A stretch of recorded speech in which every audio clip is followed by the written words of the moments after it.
We want to give you just one more piece of how this all fits together, and then we'll talk to you about anything that you want to talk about. It is our expectation that you're going to live happily ever after as a result of this understanding that's going to come fully, momentously into your conscious awareness. Never again are you not going to understand what's happening to you or anybody else.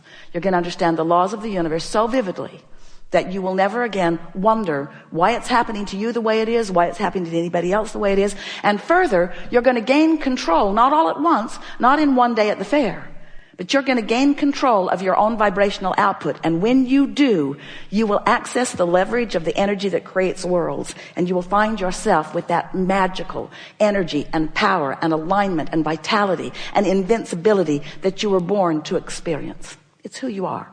It's how it should be for you. We really want you to hear that yesterday's momentum need not enter today's vibrational point of attraction. It's logical that it does, because you're habitual creatures and because you've got same friends that you visit with and you have these patterns that you've developed. But as you accept this small handful of things, first, all of your power, your point of power is right here, right now, in this present moment. An easier way for you to hear that is you have the power to choose any vibrational disc.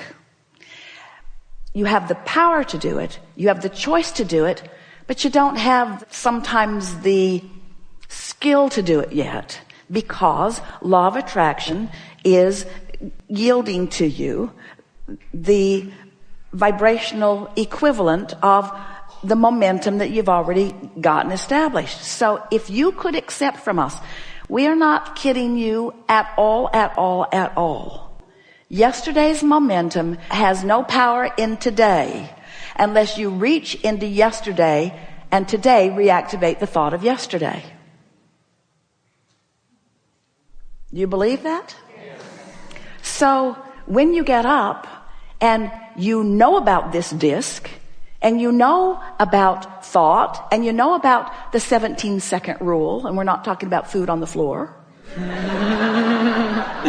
You know that you've got 17 seconds to establish momentum, that you have choices. Then each day you do it, you'll get better and better and better at it. And so this is what we would do if we were standing in your physical shoes. We would put ourselves in our bed at night and we would say, tomorrow's going to be a whole new day, and I'm going to get off on the right vibrational foot tomorrow, and I'm looking forward to it, period. We wouldn't spend a lot of time beating any drums or making any promises to self or getting all girded up in determination. We would just softly make the statement to ourselves and then go to sleep as easily as we can. Then, in your first awareness that you are awake and aware, we would acknowledge it's a new day and a new possibility of momentum. And then we would contemplate these spinning discs that Abraham has been talking about, and we would just make a statement. I choose the high-flying disc. I choose the highest, most resistant-free vibration that I can find. And it's going to be fun to see what that choice of that disc yields for me today. And no big deal in any event. And then we would just take the day as it comes. In the first moment that there's a dip in the way you feel, you'll have conscious awareness that you've maybe chosen another disc, and you might even have awareness of what subject it was that took you there. Because you have patterns of thought, you have issues that you deal with, you have certain people that take you there, you know that you do. And what's going to happen to you after a few days is you're not going to feel protective of this high-flying disc. You're going to feel confident in your ability to get there.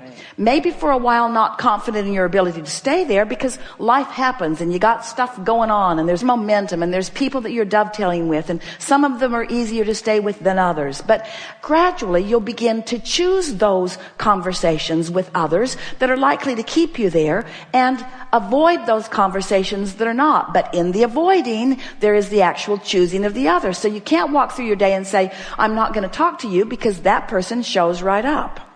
Just the idea that you're not going to talk to that person puts you on the disc where they live. And then every corner you turn, there they are again. It's uncanny. They're like stalkers. They're everywhere you don't want them to be. Law of attraction, make sure of that. But as you play with this for a little while, you'll begin to notice the absolute correlation between the magical things, it will seem like magic, it isn't, that begin happening in your life. The rendezvous with thoughts and ideas and others that feel better and better and better, until eventually you'll have this attitude, oh yeah, I choose that disc and usually I can stay there for a little while, and I can't usually stay there all day, and it doesn't matter because each day I choose it again and again and again. You just get better and better at navigating your way up this emotional scale.